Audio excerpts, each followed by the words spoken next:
Hello and welcome to Taboo. In my last video, I was discussing about when we cheat. That leaves us with three very important questions. How, why, and what to do about it. Now, I'm no expert in cheating, or maybe I am according to my ex-boyfriends, but still, yeah. So, according to Bollywood or according to the society, I'm trying to show off my nail polish. I've just painted my nails because of you. Okay, yeah. According to Bollywood or the society, cheating is basically sticking your genitalia into somebody else's other than your registered partner. Okay, like basically cheating is about sleeping with somebody else other than your partner. To me, it's not. Okay, um, I believe cheating can be sexual, yeah, definitely.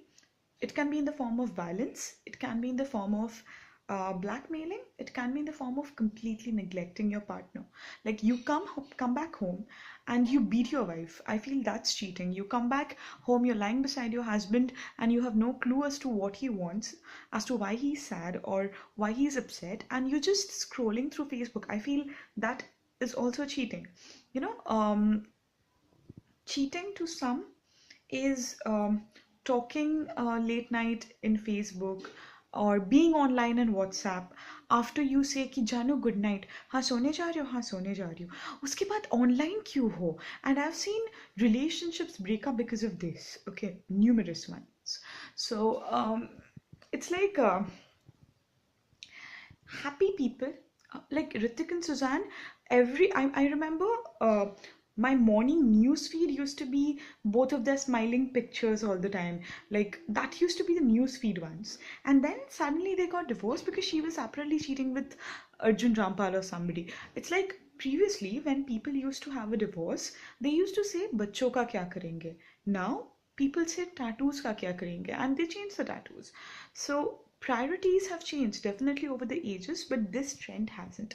So that makes me question that why do happy people cheat at all? To that, I have thought of five theories now. These, whatever I'm talking of, it's completely entitled to my brain, my parietal lobe. Like it has no research or statistical values behind it. This is how I think. So I feel the first one of this is definitely the anatomical reason. It's like the brain has got divided into two parts, the left and the right hemispheres. And believe me, none of them are equal to each other. It's like if one of them is like Bob Marley, completely cool, happening, and sexy, the other one is like Pranab Mukherjee, authoritative, calculative, and a bit boring. Yeah. So that's the left hemisphere I'm talking about, and the right hemisphere is the Bob Marley I was talking about.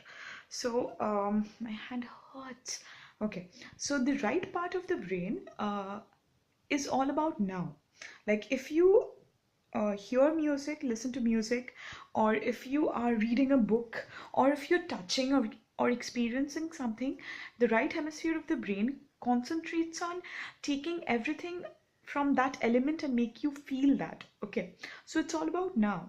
And the left part of the brain is about figures, calculation, um, control. So that part of the brain which tells you कि लड़की बड़ी माल है, request भेज दे, that's the right part.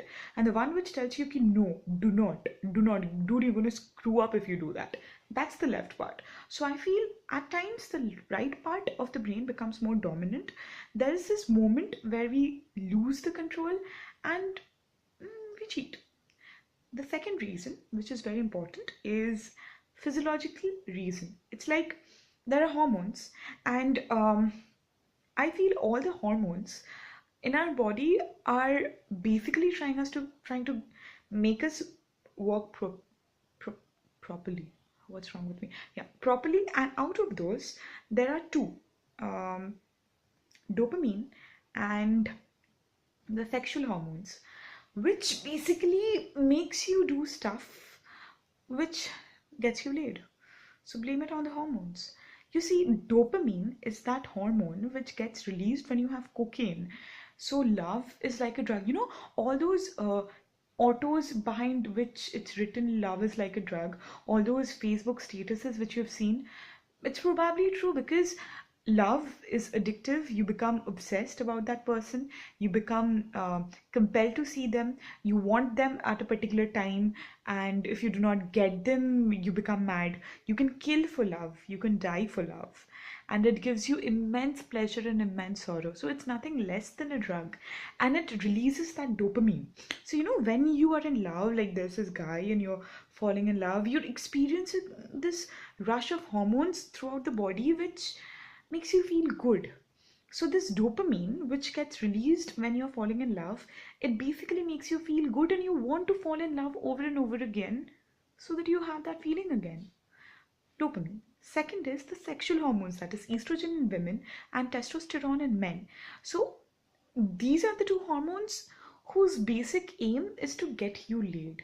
Okay, I mean, estrogen and progesterone, what do they do? Like throughout the whole month, they make women squeeze out parts of their body out of their body so that they can make a bed inside the body so that an ovum can get laid in that after being fertilized. So that's the sole purpose. Okay, so since these hormones are there, it's very evident that you'll develop an urge.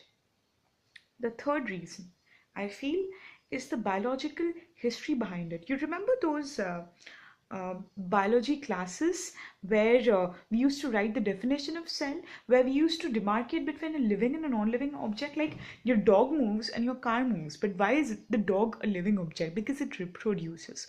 So anything which is living will multiply. Okay, it will reproduce, and that just makes nerve cell non-reproducible, right? But they grow, but they don't die. Okay, whatever.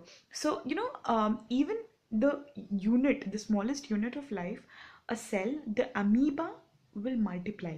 Like its sole aim, it has pseudopodia which goes like this, and it eats so that it can divide into another baby amoeba. Like it does not have a brain to feel the pleasure of it, but it will still reproduce. Like the only reason why we take birth is to reproduce, so that we can leave our traits into the species in this world. So it's the rule of nature that you will reproduce. And in nature, there is no rule of monogamy. It's like today, if I am a mummy cheetah, and if I'm married to another papa cheetah, and there I have two, three baby cheetahs, okay, and then I spot one more cheetah who's more handsome than my papa cheetah, like my husband, and he has better spots in his body. He can tear off meat better. He has caught the deer better than my husband, and he runs better. Like his kilometer per hour speed is better than my husband. I definitely go and mate with him. But that is allowed in nature.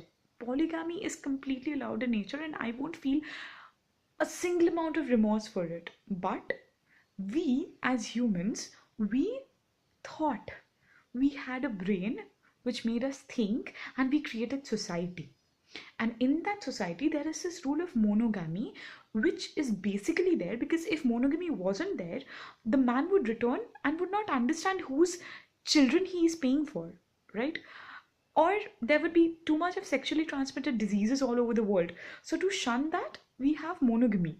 And monogamy is such a rule in society that we associate love with monogamy.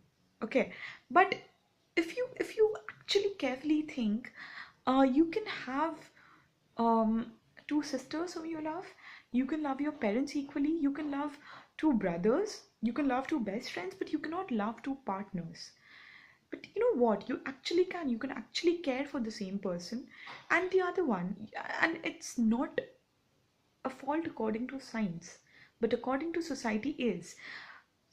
Uh, Nature prefers polygamy because it gives the probability of a better gene pool, bigger variations, better evolution, better species. But society doesn't. What we have formed as our rules does not allow polygamy, and that is solely created by us. So that's the third thing. That is the biological history and the laws of nature behind it. The fourth and the most important thing, which I feel is very important, that comes as a major factor as to when people cheat, is the psychological part. Uh, you see, we have this notion that we are not enough for ourselves. Like, we need somebody to complete us. Like, come on, who is he? He's not a jigsaw puzzle. You are you, and he was he, and he's he. Like, if you needed him to complete you. You would have been born with him from the fetus, right? But you aren't. If you're capable of being born and surviving yourself till 20 years of your life, then why do you need somebody else to complete you suddenly? So we have this notion about ourselves that we are not enough. Like, baby मैं मोटी हूँ, baby मैं काली हूँ, baby मेरा pimple गंदा है, baby do I drive well, baby am I good in bed, baby is my moustache sexy. You see, we always need validation from our partners in order to make ourselves feel confident. Is that grammatically correct? Okay, whatever. I'm having ischemia of my limb holding the phone. Oh, so it's like you constantly seek for approval from the person you love in order to validate your existence. And this is where the flaw starts. Like, one day, if he stops telling you ki, okay, you're not fat. One day if he tells you you're ugly. One day if he tells you ki, that pimple of yours, it's bigger than the crater in Mars. Do you start actually feeling low of yourself? Yes.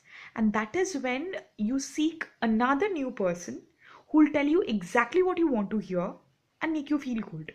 Now, we can do one thing, right? We can save this whole procedure. It will save ATPs and it will save time. And you can just start believing in yourself. If you believe in yourself, then it doesn't matter who calls you fat or who calls you ugly or who tells your pimples are like craters. You'll be enough for yourself anyway, right? And the fifth and the most important one, anything which is routine, anything which is predictable is boring, and anything which is ungettable is very mysterious to us.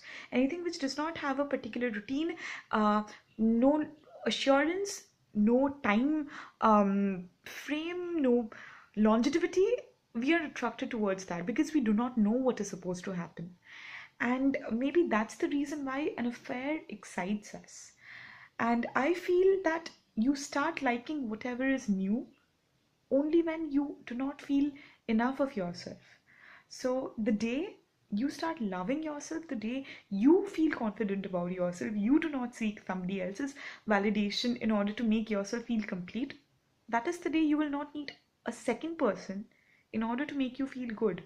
You'll stop getting excited about what's new and you'll like what was the old. So that was it.